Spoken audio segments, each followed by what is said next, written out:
Hey there, people. Just thought I'd first of all just show you a few things that I've been up to and explain to you why you haven't heard from me for a while. I've been kind of busy in the shop here, rearranging lots of stuff. I don't know if you can appreciate how open it is now, but I had an awful lot of junk in the way. I got that break out of here into the other building and got my power hammer in a proper home here. And see if I can get this focused for you.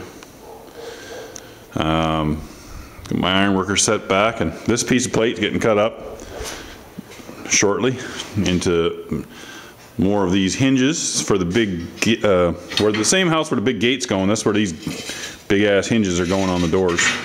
They're huge 3/8 thick things. Some backing plates there for them. I started working on these fireplace poker sets. There's one there starting to come together. Last night I was working on making a die so I could press out pans for the shovel head basically. And just got to modify it a little bit. It's not quite squeezing it the way I want it to, so just got to grind some of that off there a little bit, make it so it'll slip in. And then I'll be able to pump them out.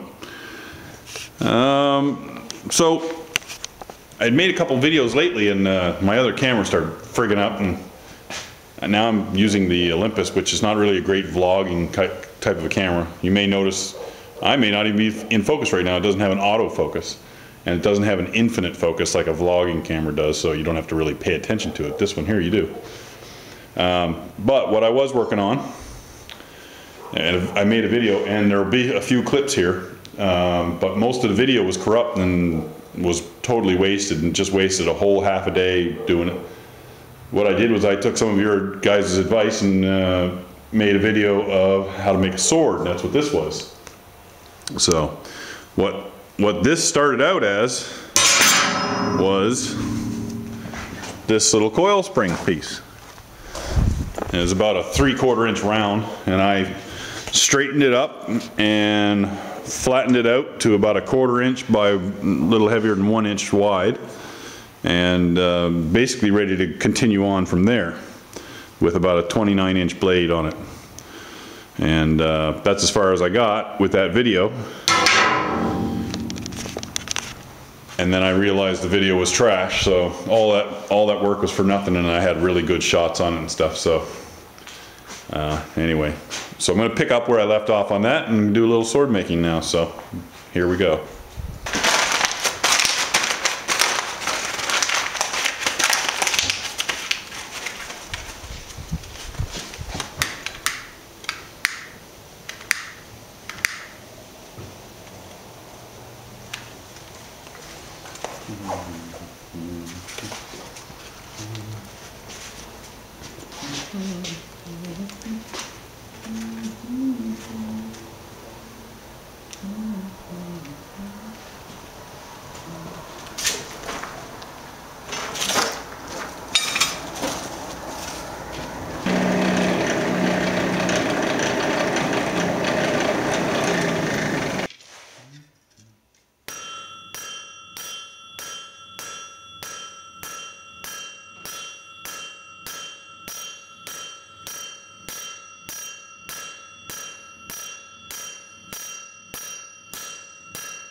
I had a little bit of a disaster again. Just not my week, I'm telling you. Everything I touch just goes to shit this week. Cruising along on this here, was on about the third heat, and there's your problem right there. Pulled that out of the fire, and that was completely off. That was just sort of decided it didn't want to be on there anymore, and decided to just leave the party. And so that's shit. That's pretty much shit. And I'm going to explain to you what I think is going on. That started out as this, okay? This is a piece of spring steel. It's 5160, and the thing about springs, especially old shitty springs, is you really don't know how much life this thing has had. Springs can only work so long in their life, and then they work harden, and then they break. And what I think happened, because I didn't hit it and I didn't really overheat it or anything, and it just decided to break off. I think this spring was close to the end of its life, and this was like the final straw, the bit of the heat stress that it got, and it just decided to break. So I can almost guarantee that I'll have that issue happen again if I use this spring. I've made a lot of things out of spring steel over the years, and I think this is the first time I've ever seen that happen. That was really strange. So I'm going to say this is crap, and I ain't going to work with it no more. And basically, after all that effort, you know, I thought about not even working with this video because of the failure. But you know what? Why not show what it is? I don't think it had anything to do with me, because it's never happened to me before. Not saying I didn't do something wrong, but you know, I removed all the iron oxide and everything like that. And this was a clean piece. You can see where it was all ground clean. So I don't know why it broke. I can't explain it. It looks like it just decided to come right off. So you know, that's sort of a lesson for everybody that wants to work with spring steel. Try and get it off something that's not so old. This here I actually found on the property way up behind the garage there, and I don't know, that could have been sitting back there for a long time, and it probably had a lot of life on it. So who knows? Just have to take it from there and live and learn and move on, right? So that's it for forging tonight. I'm not messing with anything else again tonight. I have to go in and study for school, which I start tomorrow, my safety course.